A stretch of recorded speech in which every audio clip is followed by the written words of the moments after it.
dun yung nagiging problem, yung scaling din for NEXPLAY, which is something that they can probably deal with on the next draft, which is talking right on target. We are into the draft. Sorry about that, guys. Syempre, redraft, kailangan maglabi ulit yung mga team natin.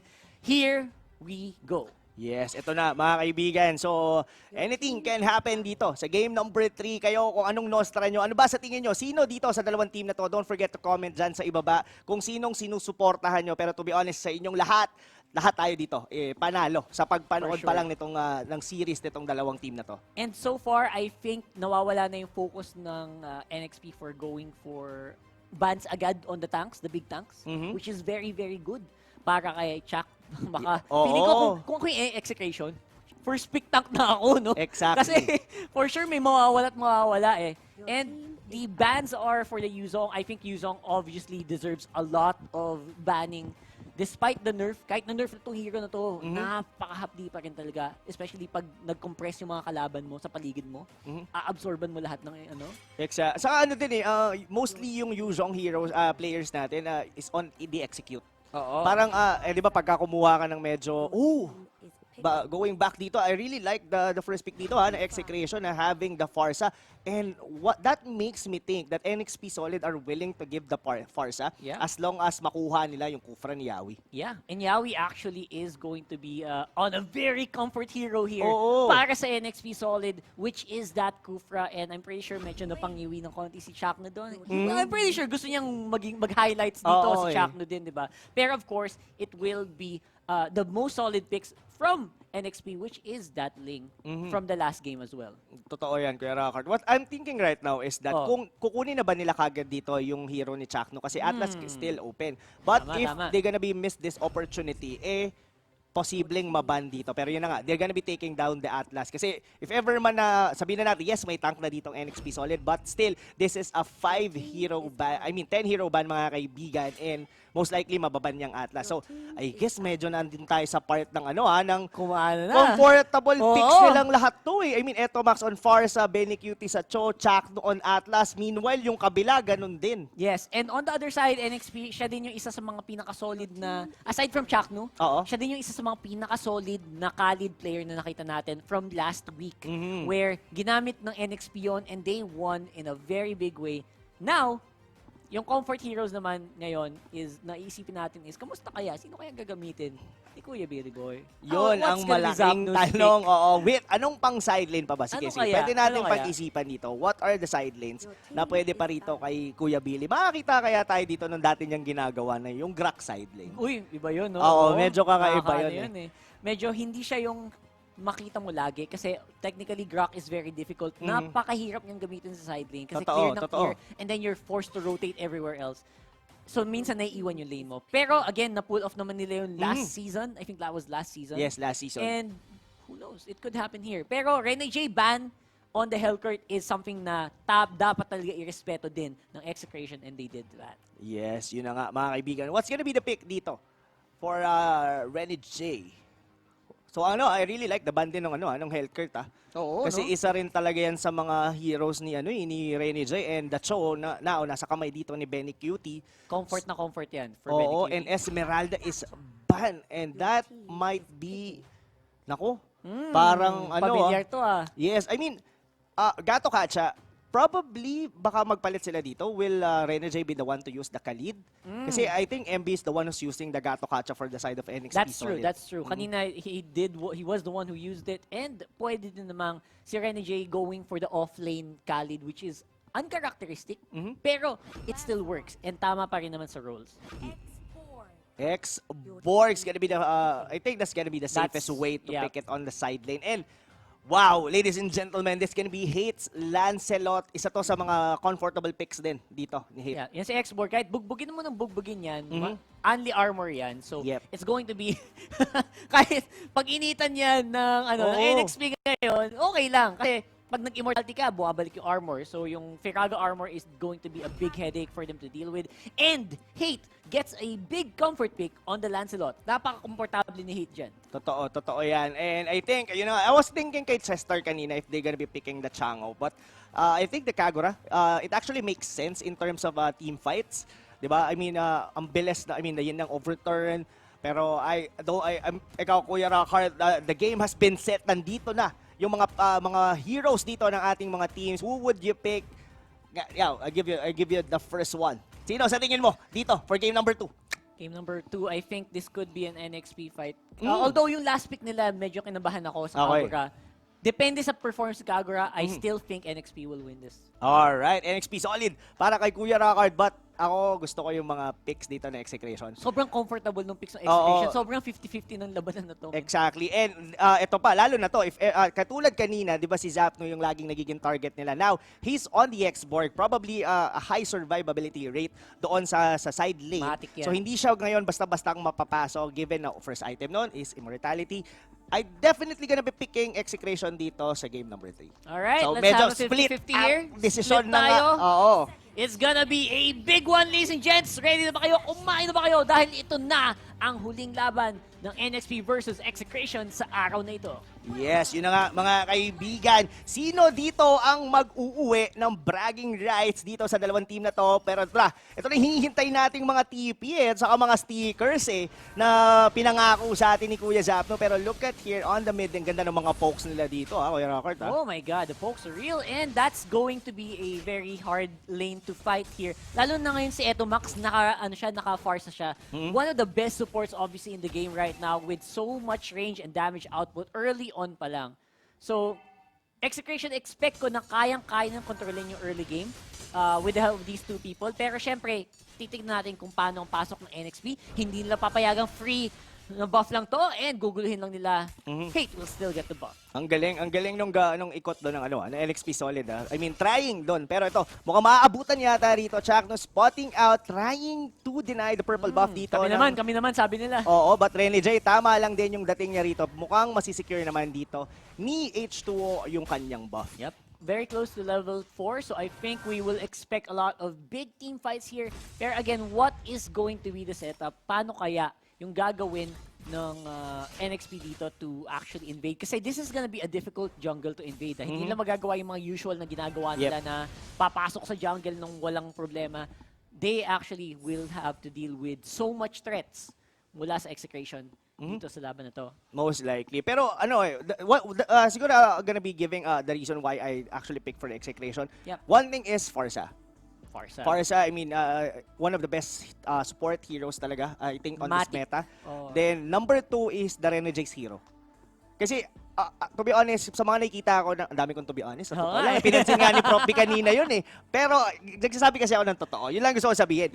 Si Renejade kasi... Rob Luna does not lie. Oo, lagi ko siya nakikita sa mga offensive type ng heroes. Like, yung kanyang Cho, yung kanyang Hellcurrent. Pero, if you're gonna be giving Renejade a defensive hero, kumbaga may part sa akin na hindi natin na ma-maximize si Renejade. Nasasayangan ka. Oo. Sa pick na yon and it's a good pick. Pero it's on the wrong player. Yes. I mean, I'm not saying na hindi kayang laruin ni Renejade For sure ang Gato Katsa.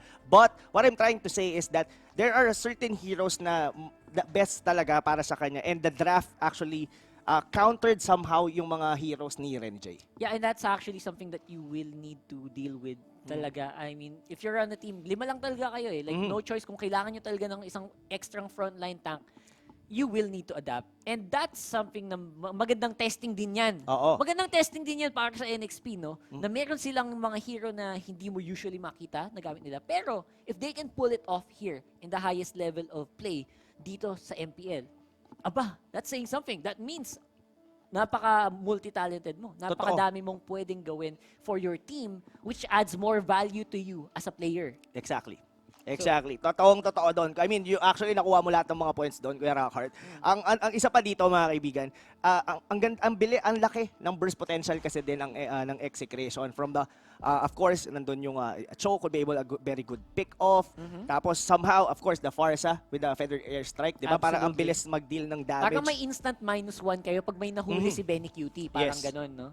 And the Farsa is something that you need to really look out for. And si Ito Max ba may gamit? Sobrang, it would be a different story siguro kung napunta to sa kung napunta ta sa NXP because Chester is very good on that. Oo, actually both of them are good Farsa players. Very good Farsa players. Ang inisip ko na lang talaga yung Kagura pick, how does it deal with the Farsa pick? Diba? Sa early game, obviously lamang na lamang kasi si Farsa. Pero pag nagkumpul-kumpul na kayo, tas hindi nyo napansin yung Kagura, dun na nagkakanda-leche-leche yung lineup. Totoo. So, depende sa sitwasyon, depende sa posisyon pala, ni Chester sa magiging laban sa mid-game. Pero again, medyo mid-game pa yun para sa akin. Ang problema kasi sa sa isang Kagura is that he actually needs a little bit of time compare sa isang Farsa. I mean, Farsa, kailangan lang niyang mag-level 4 and that's it. I mean, kahit Arcane... Kahit no items pa, no? Oo, kahit Arcane boots lang. Any boots, to be honest. Kaya niyang i-mag-deal ng enough damage. But that's a different for Kaguras. Ang difference lang nila probably is yung mechanics nila sa mga team fights, which is after ng Feather Airstrike, mas malaki na yung maibibigay ng isang Kagura. But will they be able to have that time para magkaroon ng item din si Chester? Yun ang kailangan nating tignan. And nagiging solid, nagiging klaro na kung ano yung mga win condition ng ating mga manlalaro dito ngayon. Yes, yun na nga. Pero still, medyo nagiging cautious sila dito. This is not what we've seen on the first 2 matches nila. And I think ang unang sagupaan natin dito paglabas pa ng first turtle eh. Yeah, for sure, the first turtle is going to be the biggest deal. Lalo na si H2O. Matang-mata niya yan. Like, if he does not get the turtle early on, that's gonna be a problem. But looks like it's gonna be a team fight here sa mid lane. Mga kaibigan, si Hate na nadulas yata dito. With H2O picking up the first blood. I think he wanted to dive further. Ang maganda kasi doon, Kuya Ra, ang ganda ng pwesto din doon ni Renny J. Naka-ready yung niya doon, yung tawag dito, yung pag-taunt niya doon, tapos naipit sila, even with the Jit Kundo doon. Pero wow, what a very time he played on for pero dito tumalon si Yawi not being hitting with Benny Cutie and ang daming TP kong nakita doon. Yep, that's a lot of TPs and Benny Cutie showing na napaka-confident niya, kayang-kaya mag-survive there on the bottom lane. Pero ngayon, Turtle in 10 seconds, ano ang magiging reaksyon ng Execration dito?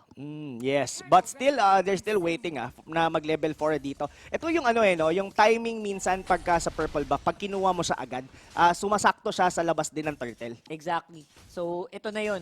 Now that meron ng buff si Hate kahit paano, wala siyang orange pero may blue siya, so kaya niya mag-skill spam ng konti para maging mas komportable sila dito sa laban, sa ilalim ng turtle, which is mangyayari na yata in a few moments. Execration, inunahan na agad ang NXP. NXP going in and starting to do the collapse. Yes, pero wala yata ditong pangpalipad si Eto Max, but the ultimate coming from Yawi will be there just to secure. Chester will be taking down that Farsa. One man down for the side of Execration. But ito na kaya, kukunin na kaya nila dito ang turtle ng NXP Solid. Nga ba sinasabi natin mga kaibigan, now NXP after 1 kill lang on Ito Max, si Farsa pa nawala.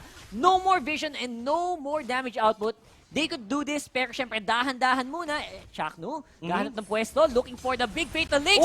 Secured by Rene J ang turtle, hindi nabigay kay H2O. Ang ganda ng Fatal Links pero hindi enough yung follow-up dahil si Eto Mac, isa lang yung tumama dun sa Feather Airstrike. Raging Sunstorm will be there. Yawi dito, pinapakuluan, pinapainitan dito ni Paring Zapnu. H2O going all in and MB still alive doon sa may bandang likuran ng NXP Solid. Napagandang pasok nun. And of course, we still have a sacrificial lamb here. Yawi going down, pero again, Turtle on the wrong target. So, masakit-sakit si Rene J dito. Akala yata niya health pa siya eh. Ang maganda sa ginawa doon, router ng NXP Solid. Yes. Kasi hinold nila si Chakno. Kumbaga, hindi nila pinilit yung Lord. Then, yes, nakakuha na magandang Fatal Links. At actually, tatlo or actually, 4. Pero yun nga lang, hindi umabot doon yung backup dito ng Execration. Still, they could be able to pull off at least killing Yawi on the process, and MB medyo nabuhay siya doon. Ang pinakamalaking doon is nahuli si Hate. Yeah, sobrang sayang nung engage si Chakno kasi yung follow-up kulang lang din. Tapos nahuli pa nga si Hate, which is naging napakalaking problema dito para sa Execration. Now, it is going to be NXP barreling down! Beautiful Tiger's Revenge and the Fatal Links para makaganti. Pero makakatakas naman ng NXP doon sa engagement with Rene J with the zone. Grabe! Panigurado? Grabe. Kuya Rockert, sobrang MVP ng mga galawan dito ni Yawi. I mean, yes, with the Tyrant's Revenge doon, huli niya kagad yung dalawa. At then as well, Rene J just zoning out with the Avatar of the Guardian, giving an anxiety dito kay Eto Mac. Hindi siya basta-bastang makapag-feathered airstrike. That's true. pwedeng-pwede siyang biglang talunan ni Renny J. And Renny J definitely knew when to go in.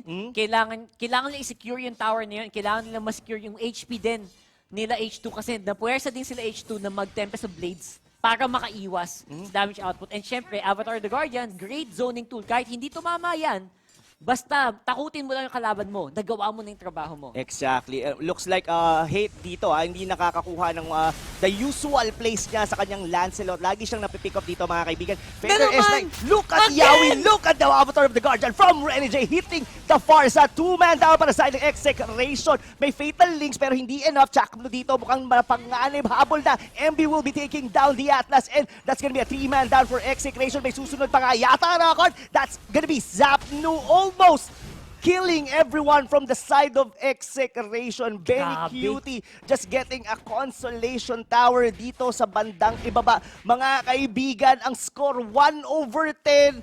Naku po, delikado sa social media ang mga ganitong score. Naku po, oo, napopost ang mga ganitong score, mga kaibigan. We will have to see if Execration kaya ba nilang i-tilt back ang laban na to because that is becoming very difficult for them to win. Lalo na ngayon si H2O nakuha na yung turtle na dapat sa kanya. They will go for a fight once more on top lane. Ayaw pa magpapigil, ayaw magpawat.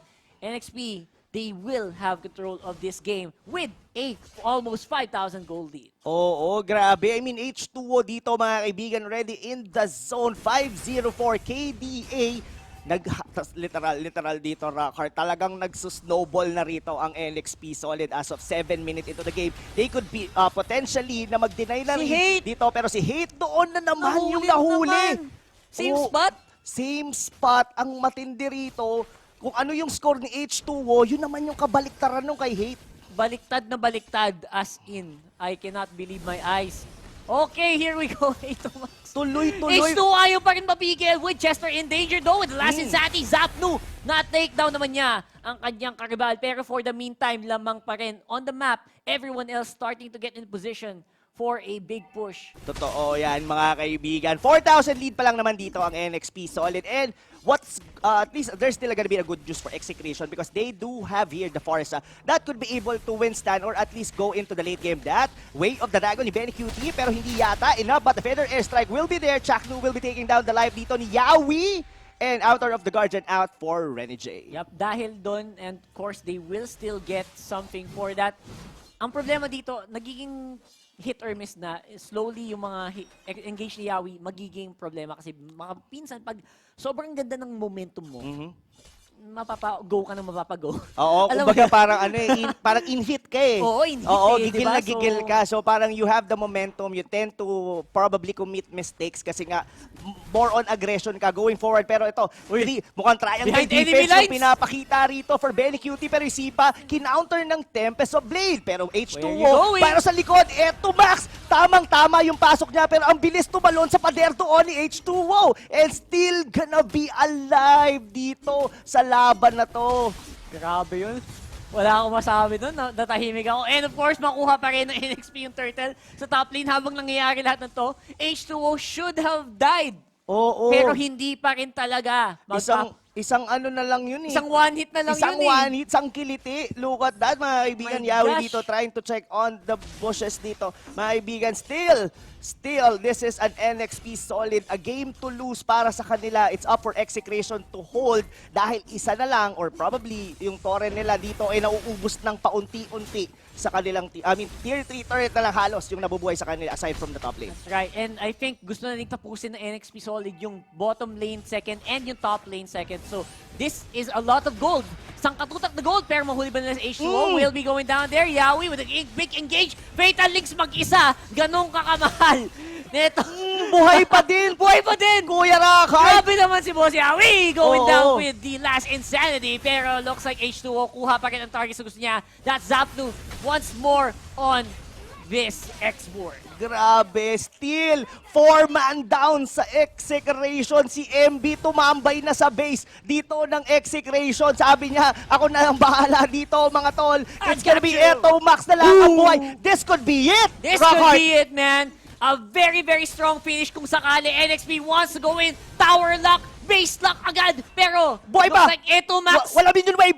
Walang minion wave, sinakripisyo yung sarili niya para maklear. Oo, wow! Buti na lang nandoon si Eto Max. Hindi pa tapos yung akalain yung laro dahil nandito pa ang execration. Humihinga pa mga kaibigan. And it's still going to be a 9K goal lead, a very solid 1 at 10 and a half minutes. Pero, again, hanggat hindi bumabagsak ang base, hindi pa tapos ang labanan. Hate going out to the Phantom Execution. Pero ang problema, bawas niya. Nasaan na?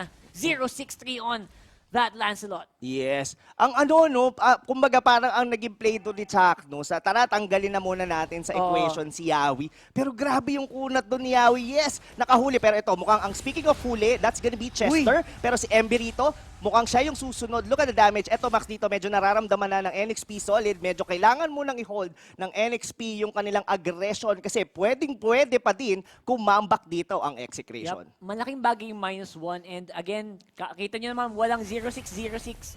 Pag nag-item lock, pag nag-late game, lahat na kayo full items. Kahit anong standing yan, ganun pa rin. So I think yun yung ginagawa, sinusubukang gawin ng execution ngayon. As in, clear mo lang lahat ng minion waves hanggang umabot na naman tayo ng 30 minutos dito at pantay-pantay na naman tayo. Feeling ko, pinlano ni Ginoong Valdez to eh. Tingin ko. Nasabi niya, sige, paano muna natin sa early tapos comebackin nyo. Then, yung sa malaking dulo, comeback. bahala na kayo kung sino makakuha.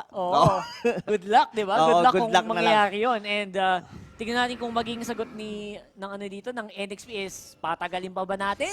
I don't think so kasi Luminous Lord na to, Kuya Robert. Big deal na to. And Chakno, all eyes on Chakno dito. Kasi ngayon, kumpul-kumpul kayo, there's a good chance mahuli kayo if you don't keep your eyes out. Ang problema, execution, ang sagot nila, ayaw namin. Hindi kami papatol. Anong akala nyo sa amin?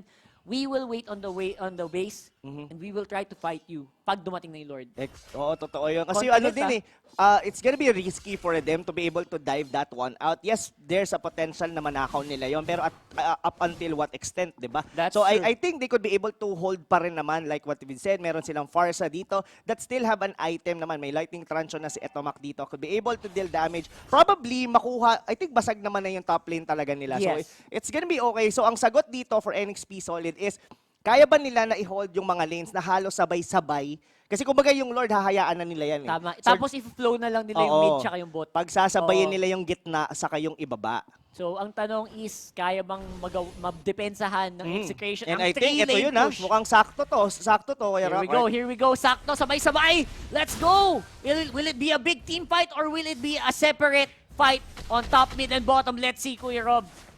Oo, yun na. Tumalon doon si Rene J. Pero the Lord is still alive. Pero wala na yatang minion wave doon sa ibaba. Pero mukhang babasag yata. Look at H2O. Just targeting pero nawala doon yung catapult. And still, grabe! What a perfect Nadepensa defense. nila yun. Oo, timing din. Ang ganda rin kasi ng mga minion wave clear ng execration. Still, the middle lane can be taken down. And yun na, inulti na. Nag-last insanity na doon si Zapno. Just to be able to clear down the wave. And QT, tumalon doon si Yawi. Dinikit sila lahat doon sa may torre. But the Fatal Links will hit on too. But the Helpless of Blade will be there. It will be enough nga kaya, but H2O, mapapatay ni Zapno Chester going in para doon sa atas. Medyo unti naubos niya dito ang NXP Solid.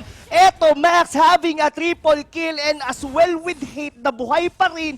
Unang patay niya yun, pero as a shutdown and a wipeout dito, sabi nila dito, takbo na mga tol! Takbo! Pinapatakbo sila ngayon ng execution. Yung boss nila for sure, takbo kayo sa mid lane, go for it, and take it out as much as you can. Kaya ba? This is 20 seconds on the death timer dito ng NXP Solid. Mukhang my God! Kaya to! Tingin ko kaya to. Kaya to. Hold nila to. Medyo tinatangkin nila dito. Tatangkin nila yan for sure. Dako po, mga kaibigan, that's gonna be... Yung base! Ayan Hold na! nila dito. Execration, taking I can't believe it! number 3! Oh my God! What? What is happening? What is happening? Ano nangyari? Ano yun? Si Billy, hindi na nahulog. Speechless talaga kami mga kaibigan. Isipin mo yun, isang beses lang nakapatay si Hate sa laro na yun, yung pa yung pinakamahalagang napatay niya. Oh my God. Wow. Look at Zapno. He's actually this is the tears of joy. Paano? Oh my God. But still, props to NXP Solid. They almost have that game. They had the Lord.